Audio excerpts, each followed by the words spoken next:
ಎಲ್ಲರಿಗೂ ಶುಭೋದಯ. ಇವತ್ತು ಭಾನುವಾರ. ವಿಶೇಷ ಏನಂದರೆ ಇವತ್ತು ಸೂರ್ಯನಾರಾಯಣನನ್ನು ಆರಾಧಿಸುವ ದಿನ. ಸೂರ್ಯನ ಜನ್ಮೋತ್ಸವದ ದಿನ ಅಂತಲೂ ಕೂಡ ಕರೀತಾರೆ. ಅಂದರೆ ಸೂರ್ಯ ಹುಟ್ಟಿದ್ದು ಇದೇ ಒಂದು ಮುಹೂರ್ತದಲ್ಲಿ ಅಂತ.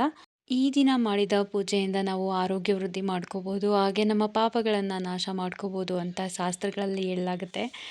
ಹಾಗೆ ವೈಜ್ಞಾನಿಕವಾಗಿ ಕೂಡ ನೋಡೋದಾದರೆ ಸೂರ್ಯನಿಲ್ಲದೆ ನಾವೇನೂ ಅಲ್ಲ. ಸೂರ್ಯನಿಂದನೇ ಭೂಮಿ, ಭೂಮಿಯಿಂದನೇ ಬೆಳೆ, ಬೆಳೆಯಿಂದನೇ ನಮಗೆ ಆಹಾರ. ಆ ಆಹಾರ ತಿಂದೇ ನಾವು ಬದುಕ್ತಿರೋದು. ನಾವು ಅಂತಲ್ಲ, ಸಕಲ ಪ್ರಾಣಿ ಸಂಕುಲಗಳು ಬದುಕ್ತಾ ಇರೋದು ಆಹಾರದಿಂದಲೇ. ಸೊ ಹಂಗಾಗಿ ಸೂರ್ಯ ನಮಗೆ ಎಲ್ಲವನ್ನು ಕೊಟ್ಟಿದ್ದಾನೆ ಅಂತ ಹೇಳ್ಬೋದು. ರೋಗ ನಿರೋಧಕ ಶಕ್ತಿ ಸಿಗುತ್ತೆ ಅವನ ಬೆಳಕಲ್ಲಿ, ನಾವಿದ್ರೆ ವಿಟಮಿನ್ ಡಿ ಸಿಗುತ್ತೆ. ಪ್ರಕೃತಿಗೂ ಕೂಡ ಸಾಕಷ್ಟು ಸೂರ್ಯ ಇಂಪಾರ್ಟೆಂಟ್. ಸೂರ್ಯನಿಲ್ಲದೆ ಏನೂ ಇಲ್ಲ ಅಂತಲೇ ಹೇಳ್ಬೋದು. ಪ್ರಕೃತಿನೇ ಇಲ್ಲ ಸೂರ್ಯನಿಲ್ಲದೆ. ಸೊ ಹಂಗಾಗಿ ಸೂರ್ಯ ತುಂಬ ಇಂಪಾರ್ಟೆಂಟ್.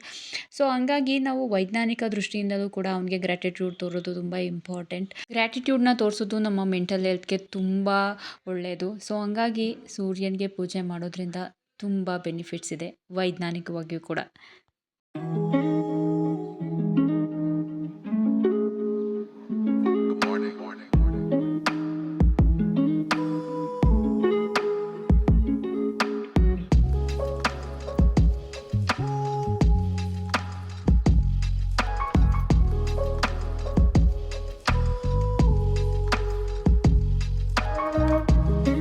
ಇವತ್ತು ಬೆಳಗ್ಗೆ 4 ಗಂಟೆಗೆ ಎದ್ದಿದ್ದೆ. 4 ಗಂಟೆಗೆ ಎದ್ದು ವಿಡಿಯೋ ಎಡಿಟಿಂಗ್ ಇತ್ತು. ವಿಡಿಯೋ ಎಡಿಟ್ ಮಾಡಿ ಮನೆಯೆಲ್ಲ ಒರೆಸ್ಬಿಟ್ಟು, ಆನಂತರ ಒಲೆಗೆ ಉರಿ ಹಾಕ್ಬಿಟ್ಟು ನೀರು ಕಾದ್ಮೇಲೆ ಸ್ನಾನ ಮಾಡಿಕೊಂಡು, ಆಮೇಲೆ ಬಾಗಿಲಿಗೆಲ್ಲ ನೀರು ಹಾಕಿ ರಂಗೋಲಿ ಬಿಡ್ತಾಯಿದ್ದೀನಿ. ಇವತ್ತೇನೆಂದರೆ ಸೂರ್ಯನ ಆಕಾರದಲ್ಲಿ ರಂಗೋಲಿ ಬಿಡಿಸೋದು ವಿಶೇಷ. ಸಾಮಾನ್ಯವಾಗಿ ಈ ಹಬ್ಬದ ದಿನ ಮಾತ್ರನೇ ಆ ಥರ ರಂಗೋಲಿ ಹಾಕೋದು.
ರಂಗೋಲಿ ಬಿಟ್ಟ ತಕ್ಷಣ ಹೊಸ್ತಿಲನ್ನ ಒರೆಸ್ಬಿಟ್ಟು, ಅರಿಶಿನ ಕುಂಕುಮ ಇಟ್ಬಿಟ್ಟು, ಹೂವಲ್ಲಿ ಸರಳವಾಗಿ ಅಲಂಕಾರ ಮಾಡಿಬಿಟ್ಟು ಪ್ರಸಾದ ತಯಾರು ಮಾಡೋಕ್ಕೆ ಹೋದೆ. ಪ್ರಸಾದ ಇವತ್ತು ನಾನು ಗಿಣ್ಣು ಮಾಡೋಣ ಅಂತ ಅಂದ್ಕೊಂಡಿದ್ದೀನಿ. ಯಾಕಂದರೆ ನನ್ನ ಸೋದರತ್ತೆ ಇವತ್ತು ಗಿಣ್ಣು ಹಾಲು ಕೊಟ್ಟು ಕಳಿಸಿದ್ರು. ನಾಡ ಹಸುದು ಗಿಣ್ಣು ಹಾಲು ಅಂತ ಹೇಳಿದ್ರಿಂದ ಈಸ್ಕೊಂಡು ಬಂದೆ. ಅದನ್ನೇ ಮಾಡೋಣ ಅಂತ ಅಂದ್ಕೊಂಡಿದ್ದೀನಿ. ಆದರೆ ಅಕ್ಕಿಲಿ ಮಾಡೋದಿಲ್ಲ, ಅವಲಕ್ಕಿ ಹಾಗೆ ರವೆ ಮತ್ತು ಕಡಲೆಪುರಿಯಿಂದ ತಯಾರು ಮಾಡೋಣ ಅಂತ ಅಂದ್ಕೊಂಡಿದ್ದೀನಿ. ಫಸ್ಟ್ಗೆ ಬೆಲ್ಲ ಎಲ್ಲ ಎತ್ತಿಟ್ಕೊಂಡೆ. ಆಮೇಲೆ ಬೆಲ್ಲದ ಪಾನಕಕ್ಕೆ ಸ್ವಲ್ಪ ಹಾಕ್ಕೊಂಡೆ ಬೆಲ್ಲನ. ಬೆಲ್ಲದ ಪಾನಕ ಮಾಡಿಕೊಂಡ್ರೆ ಈಸಿ ಆಗುತ್ತೆ ಅಂತ, ಯಾಕಂದರೆ ಕಸ ಎಲ್ಲ ತೆಗೆದು ಹಾಕ್ಬೋದು ಹಂಗಾಗಿ.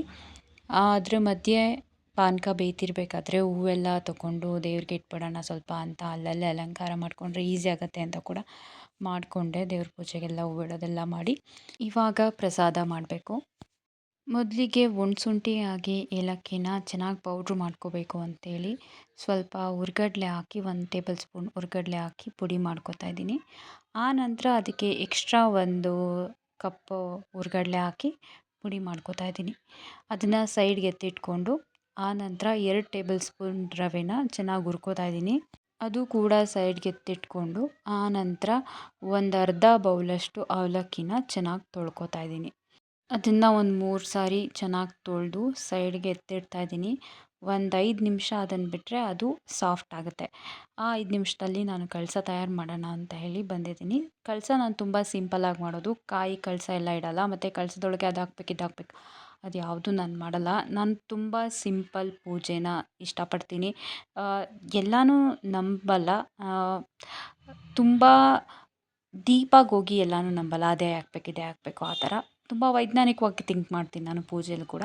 ಹಂಗಾಗಿ ನಾನು ಸರಳವಾಗೇ ಮಾಡೋದು. ಅರಿಶಿನ ಕುಂಕುಮ ಹೂವು ಇಟ್ಬಿಟ್ಟು ಕಳಸ ಮಾಡೋದು. ಆನಂತರ ಒಂದು ಬಾಣಲೆಗೆ ತುಪ್ಪ ಹಾಕಿ ಅದಕ್ಕೆ ಗೋಡಂಬಿ, ದ್ರಾಕ್ಷಿ, ಬಾದಾಮಿ ಎಲ್ಲ ಚಿಕ್ಕದಾಗಿ ಕಟ್ ಮಾಡಿ ಚೆನ್ನಾಗಿ ಹುರಿದು ಅದಕ್ಕೆ ಅರ್ಧ ಬೌಲಷ್ಟು ನೀರು ಹಾಕ್ಕೋತಾ ಇದ್ದೀನಿ. ಜಾಸ್ತಿ ನೀರು ಬೇಕಾಗಲ್ಲ, ಯಾಕಂದರೆ ನಾವಿಲ್ಲಿ ಅವಲಕ್ಕಿನ ಯೂಸ್ ಮಾಡೋದ್ರಿಂದ ಅವಲಕ್ಕಿ ಜಾಸ್ತಿ ನೀರು ತಗೊಳ್ಳಲ್ಲ. ರವೆ ಮಾತ್ರನೇ ನೀರು ಜಾಸ್ತಿ ತಗೊಳುತ್ತೆ. ಸೊ ಹಂಗಾಗಿ ರವೆಗೆ ಎಷ್ಟು ಬೇಕು ಅಷ್ಟು ಹಾಕಿದ್ರೆ ಸಾಕು. ನೀರು ಕುದಿ ಬಂದಮೇಲೆ ಅದಕ್ಕೆ ರವೆ ಹಾಕಿದ ತಕ್ಷಣ ಅವಲಕ್ಕಿನೂ ಕೂಡ ಹಾಕಿ ಚೆನ್ನಾಗಿ ಕಲಿಸ್ಬಿಟ್ಟು ಆನಂತರ ಒಂದು ಸ್ವಲ್ಪ ಕಡಲೆಪುರಿ ಹಾಕೋದು. ಕಡಲೆಪುರಿ ಹಾಕೋದ್ರಿಂದ ತುಂಬ ಸಾಫ್ಟಾಗಿ ಬರುತ್ತೆ ಅಂತ ಅಷ್ಟೇ.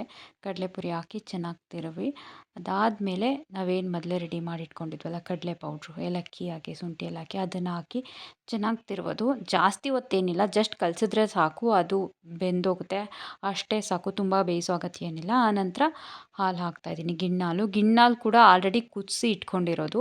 ಅಕ್ಕಿಲಿ ಏನಾದರೂ ಗಿಣ್ಣು ಮಾಡ್ತೀನಿ ಅಂದರೆ ಆಮೇಲೆ ಬೇಕಾದರೆ ಕುದಿಸ್ಕೋಬೋದು, ಅಕ್ಕಿ ಒಳಗೆ ಹಾಕಿ ಕುದಿಸ್ಕೋಬೋದು. ಆದರೆ ಇದು ಅವಲಕ್ಕಿ ಗಿಣ್ಣಾಗಿರೋದ್ರಿಂದ ನೀವು ಕುದಿಸೇ ಹಾಕಬೇಕಾಗತ್ತೆ.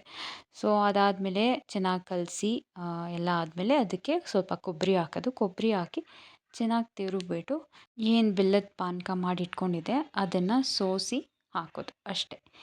ರೆಡಿಯಾಗಿ ಹೋಗುತ್ತೆ. 1/4 ಗಂಟೆನೂ ಬೇಕಾಗಲ್ಲ, 10 ನಿಮಿಷ ಸಾಕು, ರೆಡಿಯಾಗಿ ಹೋಗ್ಬಿಡುತ್ತೆ. ಇದಕ್ಕೆ ಪುಡಿ ಬೆಲ್ಲ ಕೂಡ ಹಾಕ್ಕೋಬೋದು.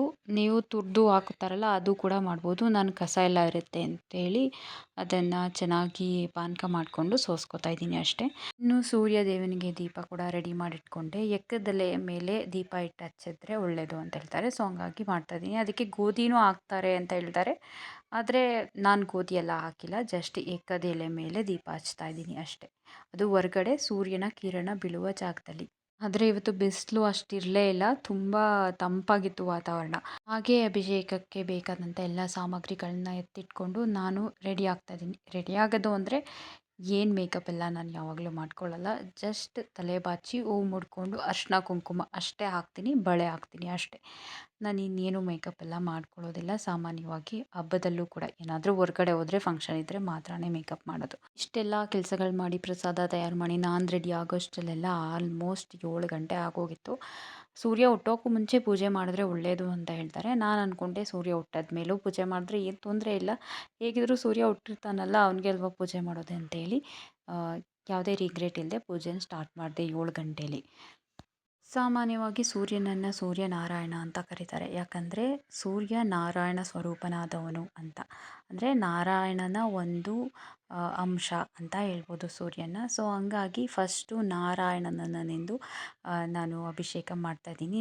ನನ್ನ ಹತ್ರ ಗಣೇಶ ಹಾಗೆ ಬಾಲಗೋಪಾಲ ಕೃಷ್ಣದು ವಿಗ್ರಹ ಇದೆ, ಅದಕ್ಕೇ ಅಭಿಷೇಕ ಮಾಡಿ ಪೂಜೆ ಮಾಡ್ತಾಯಿದ್ದೀನಿ.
ನನ್ನ ಪೂಜೆ ಎಲ್ಲ ಮುಗಿಯೋಷ್ಟರಲ್ಲಿ 9 ಗಂಟೆ ಆಗೋಗಿತ್ತು. ಇವಾಗ ನಾನು ಲೀಸ್ಟ್ ಮಾಡ್ಕೋತಾ ಇದ್ದೀನಿ ಏನೇನೆಲ್ಲ ತರಬೇಕು ಅಂತ. ಯಾಕೆ ಅಂದರೆ ಇವತ್ತು ನಮ್ಮ ಮನೆಗೆ ಗೆಸ್ಟ್ ಬರ್ತಾರೆ. ಗೆಸ್ಟ್ ಅಂದರೆ ನಮ್ಮ ಅತ್ತೆಯ ಅಣ್ಣ ಅತ್ತೆ, ಅವರ ಹೆಂಡ್ತಿ. ಸೊ, ತುಂಬ ದಿನಗಳಾದ್ಮೇಲೆ ಬರ್ತಾ ಇದ್ದಾರೆ. ನಮ್ಮ ಮದುವೆ ಟೈಮಲ್ಲಿ ಬಂದಿದ್ದೋರು ಇವಾಗೇ ಬರ್ತಾ ಇರೋದು. ಸೊ, ಹಂಗಾಗಿ ಏನಾದರೂ ಅವ್ರಿಗೆ ಸ್ಪೆಷಲ್ ಮಾಡೋಣ ಅಂತ ಮಾತಾಡ್ತಾ ಇದ್ದೀವಿ. ಇವತ್ತು ರಥಸಪ್ತಮಿ, ನಾನ್ ವೆಜ್ ಮಾಡೋಕ್ಕಾಗಲ್ಲ ಅಂತ ಅಂದ್ಕೊಂಡ್ವಿ.